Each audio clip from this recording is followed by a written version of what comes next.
Hello friends, welcome to the channel Dinesh talks. ఈరోజు ఈ వీడియోలో మనం డెండెడ్ and anime review, story plot, ఎక్కడ అవైలబుల్గా ఉంది అనే విషయాల గురించి తెలుసుకుందాం. ఈ యానిమీ సిరీస్కి తెలుగు డబ్ వర్షన్ రీసెంట్గా రిలీజ్ అయింది. ఈ యానిమీలో ఒక్క ఎపిసోడ్ ఒక డైమండ్ అని చెప్పొచ్చు. మీరు ప్రతి ఎపిసోడ్ చూస్తున్నప్పుడు నవ్వుతూనే ఉంటారు. ఫర్ ఎగ్జాంపుల్ మీకు ఒక క్లిప్ చూపిస్తా, చూడండి.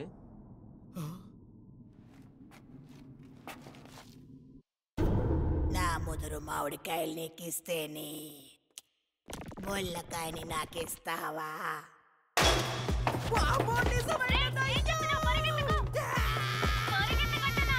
తప్పకుండా అది దయ్యం కాదు, ఏదో కాపం పిశాచం ఉంది అంతే. ఇది తప్పకుండా నిజమయ్యే అవకాశమే లేదు, ఇదంతా భ్రమ అంతే. చాలా ఉన్నాయి, ఇంకా దాచాం కుప్పలు కుప్పలుగా. లిటరల్లీ ఈ సీన్ చూసినప్పుడు నేను నవ్వుతూనే ఉన్నా. ఇప్పటి వరకు తెలుగులో డబ్ అయి వచ్చిన అన్ని యానిమీ సిరీస్ కన్నా ఈ anime series Telugu dub version చాలా బాగుంది.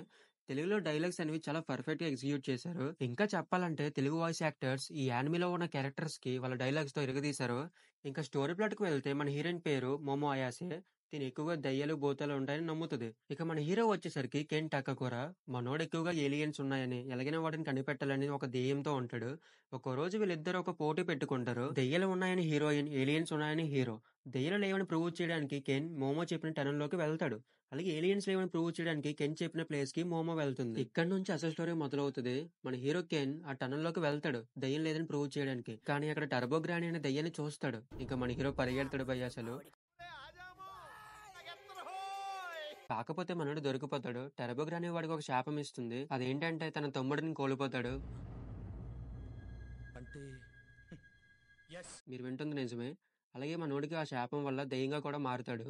అలాగే మోమోకి కూడా ఏలియన్స్ కనిపిస్తాయి. వాటిని సెరిపోనియన్స్ అంటారు. వాళ్ళ జాతిలో అవి మగ ఏలియన్స్ ఎక్కువ ఉండడం వల్ల మోమోని తీసుకువెళ్దామని ప్రయత్నిస్తారు. కాకపోతే మోమోకి అప్పుడే సైకిక్ పవర్స్ అనేవి యాక్టివేట్ అవుతాయి. సో మన కెన్ అండ్ మోమో ఏలియన్స్ ని ఎలా ఓడించారు, అలాగే టర్బో గ్రాని నుండి మన కెన్ తన తమ్ముడిని ఎలా తెచ్చుకున్నాడు అన్నదే స్టోరీ ప్లాట్. ఇప్పటి వరకు అయితే సీజన్ 1 12 ఎపిసోడ్స్ అనేవి రిలీజ్ చేశారు. అలాగే యానిమేలో టర్బో గ్రాని మెయిన్ విలన్ అనుకుంటాం. ఎందుకంటే ఫస్ట్ 4 to 5 ఎపిసోడ్స్ వరకు అంత హైప్ క్రియేట్ చేస్తారు, కానీ కాదు. అలాగే యానిమేలో కామెడీ జోనర్ తో పాటు అమ్మ సెంటిమెంట్ ని కూడా బాగా చూపించారు. ఒక అమ్మ తన కూతురిని చిన్న వయసులో కోల్పోతుంది. దెయ్యమై తన కూతురుతో మాట్లాడిందా లేదా అన్నది బాగా చూపించారు. ఇంకా దెయ్యాలు ఏలియన్స్ ని పక్కన పెడితే లవ్ స్టోరీ కూడా చాలా బాగుంటది. ఒక ఇంట్రోవర్ట్ అబ్బాయి, అతనితో ఎవరు స్నేహం చేయరు. ఎందుకంటే మన హీరో కెన్ ఎప్పుడు ఏలియన్స్ ఏలియన్స్ అంటూ ఉంటాడు. అలాగే వాడిని కొడుతూ ఉంటారు. అప్పుడు ఒక అమ్మాయి వచ్చి వాడితో మాట్లాడితే, వాడితో స్నేహం చేస్తే, వాడి లవ్ లో పడితే ఎలా ఉంటుంది. సో ఈ లవ్ స్టోరీ కూడా అలాగే ఉంటుంది. మీరు నిజంగా ఒక ఇంట్రోవర్ట్ అయితే ఈ యానిమీని ఖచ్చితంగా చూడండి, చాలా బాగుంటది. At the end of the season అరే ఇంకా ఎపిసోడ్స్ ఉంటే బాగుండు అని మీరు ఫీల్ అవుతారు ఖచ్చితంగా. సో ఫ్రెండ్స్, ఈ యానిమీని ఖచ్చితంగా చూడండి. డెఫినెట్లీ చూస్తున్నంత సేపు మీరు నవ్వుతూనే ఉంటారు. ఈ anime Telugu dub version links నేను డిస్క్రిప్షన్ లో ప్రొవైడ్ చేశా, ఒకసారి చూసేయండి. మేము రీసెంట్ గా చేసిన Naruto, Death Note, Black Clover, Attack on Titan videos links కూడా నేను ప్రొవైడ్ చేశాను. అది కూడా ఒకసారి చూడండి. సో ఈ వీడియో మీకు నచ్చినట్టయితే లైక్ చేయండి, షేర్ చేయండి అండ్ సబ్స్క్రైబ్ చేయండి. Thank you for watching.